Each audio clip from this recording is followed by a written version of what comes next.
अस्सलाम वालेकुम, welcome to farm and form. आज की वीडियो में मैं आपको बहुत ही बेसिक कंसेप्ट समझाने की कोशिश करूंगा जो कि बहुत से लोगों को जो कि इवन फार्मास्यूटिकल इंडस्ट्रीज में काम कर रहे होते हैं उनको भी उसका आइडिया नहीं होता। तो आज की वीडियो देखने के बाद आपका जो क्लीन रूम के बारे में एक बेसिक कंसेप्ट है वो क्लियर होगा और आपको ये बहुत ज्यादा हेल्प आउट करेगा लर्निंग पॉइंट ऑफ व्यू से भी और अपने कैरियर को ग्रो करने के पॉइंट ऑफ व्यू से भी।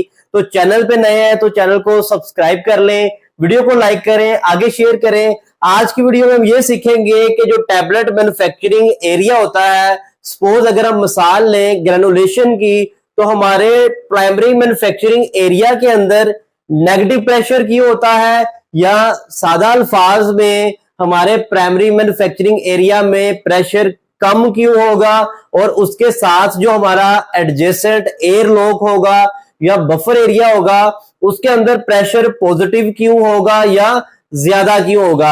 अगर आप इस कंसेप्ट को मजीद डिटेल में समझना चाहते हैं, यानी कि डिफरेंशियल प्रेशर क्या होता है, किस एरिया में कितना प्रेशर होना चाहिए, टैबलेट मैन्युफैक्चरिंग में क्या होता है, लिक्विड में क्या होता है, सिरप में क्या होगा, स्टेरॉइल मैन्युफैक्चरिंग एरिया में क्या होगा, तो कमेंट में मेंशन कीजिएगा, मैं उस पर डिटेल में एक अलग वीडियो बनाऊंगा।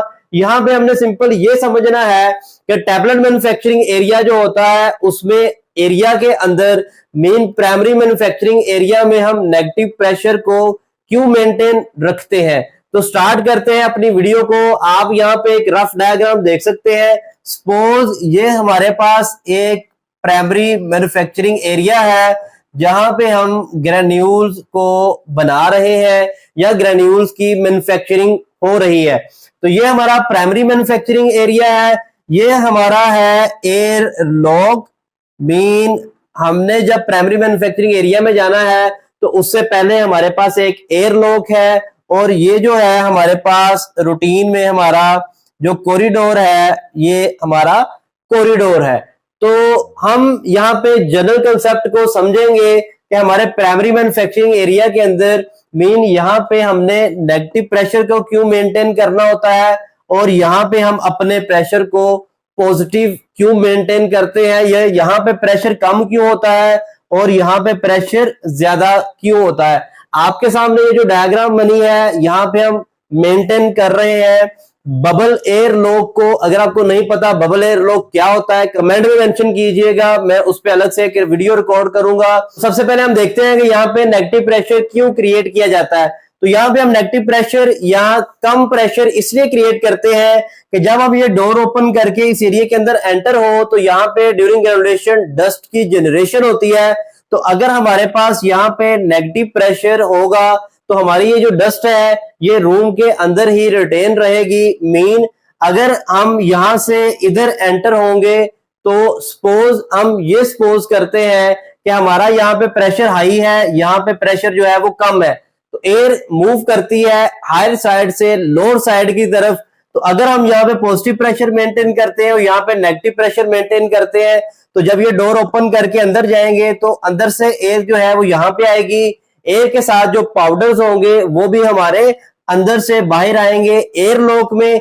अब इसी तरह अगर इस कॉरिडोर के अंदर इस एयर लॉक से कम प्रेशर होगा तो जब ये डोर ओपन करके हम इस कॉरिडोर में आएंगे तो हमारी एयर जो होगी कंटेमिनेटेड पाउडर के साथ वो इस कॉरिडोर के अंदर आएगी। फिर यहाँ से जो साथ एडजेसेंट एरियाज होंगे ये वहां पे जाके क्रॉस कंटेमिनेशन का बाइस बनेगी। तो सादा कंसेप्ट के लिए हम अपने प्राइमरी मैन्युफैक्चरिंग एरियाज में स्पेशली इन टैबलेट मैन्युफैक्चरिंग हम नेगेटिव प्रेशर मेंटेन करते हैं ताकि जब हम ये डोर ओपन करके इस रूम में एंटर हो तो हमारी डस्ट बाहर ना आए, एयर पॉजिटिव से नेगेटिव की तरफ मूव करेगी तो एयर लॉक से मूव करेगी प्राइमरी एरिया के अंदर। तो यहाँ पे हमारी एयर क्लीन एयर होगी, इसलिए हमारी एयर भी क्लीन होगी और अंदर की जो कंटेमिनेशन है मीन पाउडर जो है वो बाहर नहीं होगा।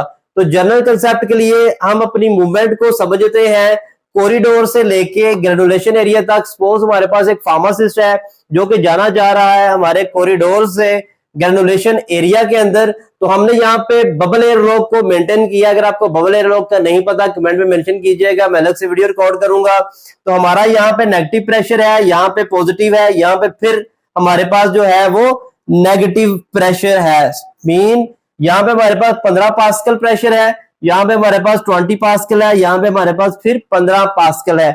जब कॉरिडोर से हमारा फार्मासिस्ट डोर ओपन करके इधर एंटर होगा, तो जब डोर ओपन होगा तो यहाँ पे क्योंकि पॉजिटिव प्रेशर है, यहाँ पे नेगेटिव है, तो अंदर की क्लीन एयर जो है वो बाहर आएगी। मीन बाहर से एयर अंदर नहीं जाएगी, अंदर की जो क्लीन एयर है वो कॉरिडोर में आएगी। तो मीन हमारी कोई भी जो क्रॉस कंटेमिनेशन के चांसेस हैं वो नहीं अक्कर हो रहे होंगे। अब यहां से जब ये फार्मासिस्ट डोर ओपन करके प्राइमरी मैन्युफैक्चरिंग एरिया में मीन ग्रेजुलेशन रूम के अंदर एंटर होगा, तो यहाँ पे भी पॉजिटिव प्रेशर है, यहाँ पे नेगेटिव प्रेशर है, तो एयर फिर जो है वो बाहर से अंदर जाएगी। तो हमारा फार्मासिस्ट जब ग्रेजुलेशन एरिया के अंदर जाएगा तो क्लीन एयर अंदर जाएगी, अंदर का जो पाउडर या डस्ट होगा वो बाहर नहीं आएगी। तो सादा अल्फाज में हम टैबलेट मैन्युफैक्चरिंग एरियाज के अंदर या वो मैन्युफैक्चरिंग एरिया जहां पे हमारी डस्ट जनरेशन के चांसेस होते हैं, हम प्राइमरी मैन्युफैक्चरिंग एरिया के अंदर लेस प्रेशर मेंटेन करते हैं या नेगेटिव प्रेशर को मेंटेन करते हैं ताकि क्रॉस कंटेमिनेशन को हम प्रिवेंट कर सकें। वीडियो अच्छी लगी हो चैनल को सब्सक्राइब करें, किसी चीज की समझ ना आई हो तो मेंशन कीजिएगा, मैं उसको दोबारा से एक्सप्लेन कर दूंगा। इस आर्टिकल का आपको लिंक भी डिस्क्रिप्शन में मिल जाएगा ताकि अगर कोई कंफ्यूजन है तो आप वहां से पढ़ सकें। वेबसाइट farminform.com लाजमी से विजिट करें, चैनल को सब्सक्राइब करें। अल्लाह हाफिज।